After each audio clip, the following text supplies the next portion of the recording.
Good evening. Yeah, sorry, I had to get the shot here because I'm also filming this, right? Streaming, live streaming.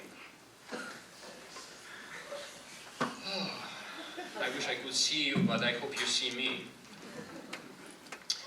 Good evening, dear class of 2023, parents, grandparents, guardians, colleagues. I'd like to begin with a Jerry Seinfeld story.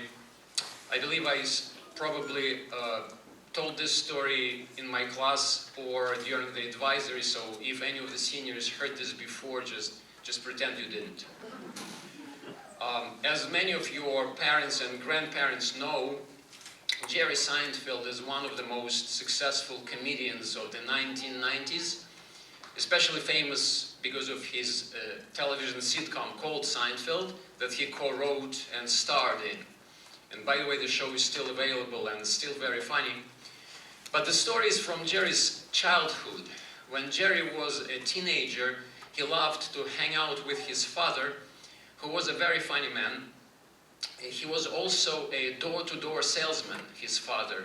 He was selling kitchen appliances. So Jerry would drive with his father through the suburbs of New York and New Jersey, and they would walk to a house, and Jerry's father would ring a bell, and the owner would come and open the door, and Jerry's father would greet the person and start a funny monologue trying to sell a microwave or a toaster.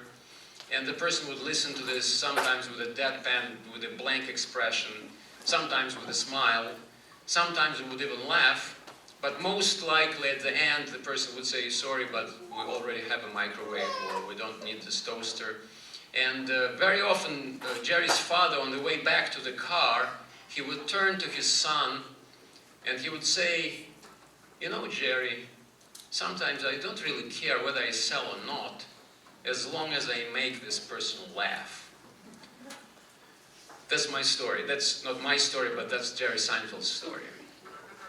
So the class of 2023 is probably thinking, Mr. Kipperman, all right, so what's the point of the story? Are you suggesting that in our future career, it doesn't really matter whether we make any money or not, as long as we make people laugh? No, that's not what I'm trying to say. The point is, Jerry's father was not a very good salesman. He was a natural-born comedian. His true gift, his calling, his mission in life was making people laugh. But he had to support his family, so he was selling microwaves and toasters. But his son Jerry, who inherited this great gift for comedy, he went for it and he became one of the most successful comedians of all time. Jerry Seinfeld made hundreds of millions of people laugh, and he made hundreds of millions of dollars. But before he became rich and famous, Jerry Seinfeld, when he came up with an idea of becoming a comedian, he was probably 17, he shared this idea with his parents, and his parents said, that's a great idea. So now the parents and grandparents of the class of 2023 are thinking, oh my God, Mr. Kipperman is encouraging our kids to become artists and wants us to say it's a great idea. No, that's not what Mr. Kipperman is trying to say. And here's another story, also a true story, to counter my first story. I have a good friend, his name is Ken. We met about 20 years ago when I was teaching film courses at New York University, and Ken, who was back then a recently retired successful businessman, he took my course. That's the way we met. And Ken is about 20 years older than me. And soon after that, one of Ken's grown daughters graduated college, and she told her father that she wanted to continue her education. She said she wanted to go to graduate school to study literature. And when Ken asked why, she said, because I love learning. And Ken says, if she would say, I want to study literature because that's the only thing I envision as my professional future. I love writing, and I want to teach literature more than anything else in the world. That's my passion. He would gladly bless good choice and pay for the grad school. But when he heard, because I love learning, he said, honey, it's time for earning. And he said that she would have to pay for her love of learning herself. Eventually, his daughter changed her mind and she went to graduate school for a business degree, and Ken paid for the grad school.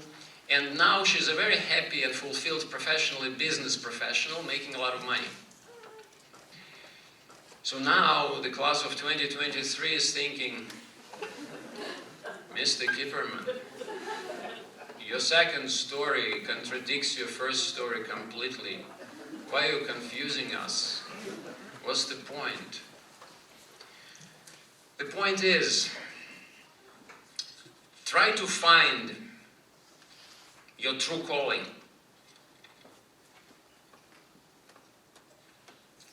Your talent, your passion. It's not easy.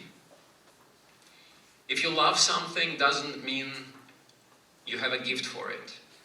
If you love films, if you love movies, doesn't mean you're a filmmaker. If you love video games, doesn't mean you're a video games designer. If you love learning, doesn't mean you have a gift for literature.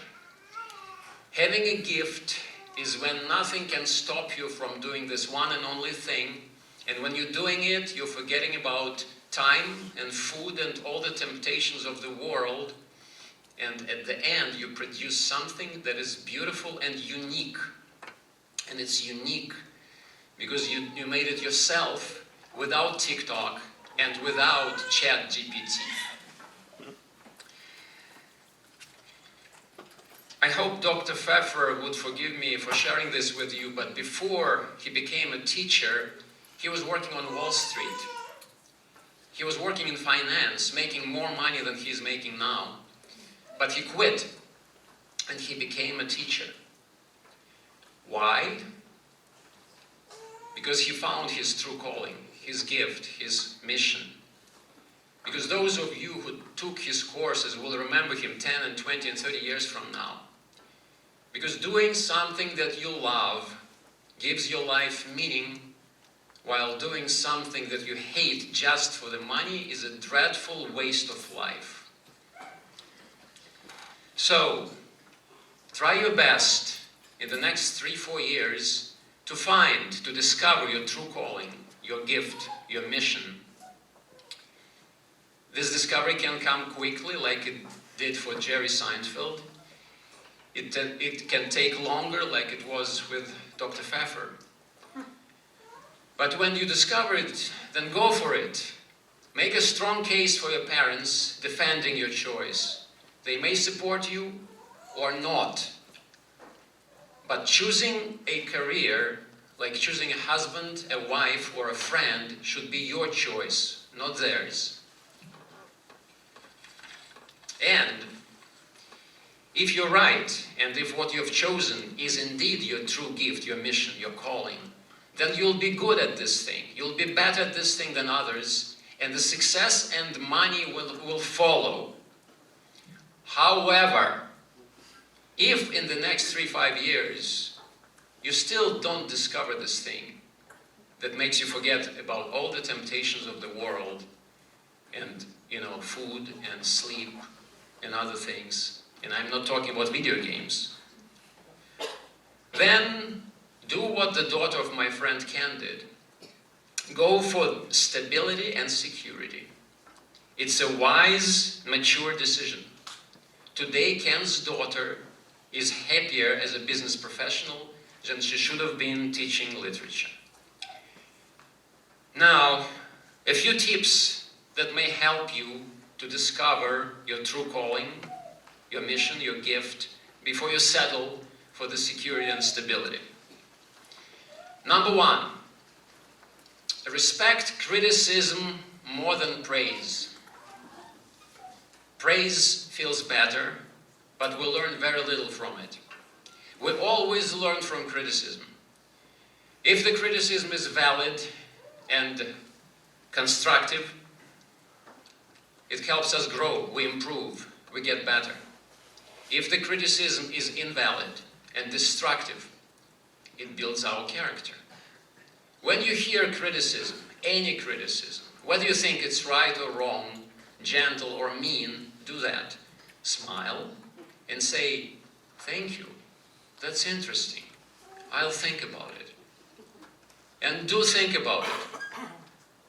Because sometimes it takes years to realize that some criticism that you heard in high school from a good teacher or a good friend that initially you thought was stupid and cruel and idiotic turns out to be correct.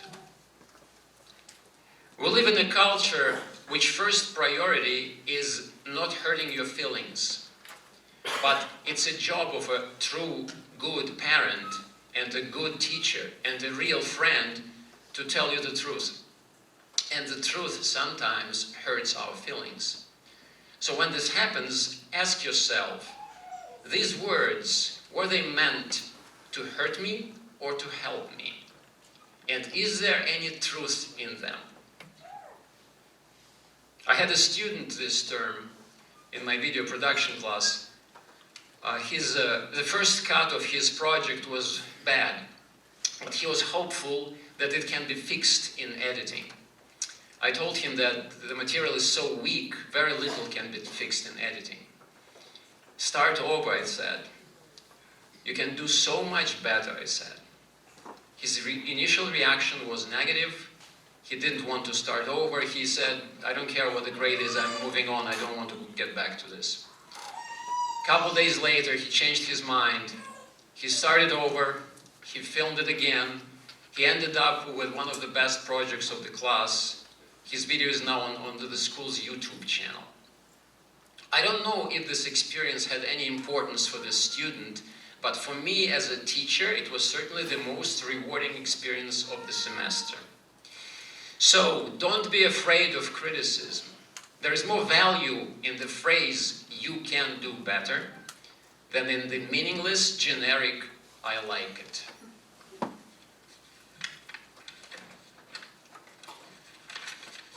And one more thing.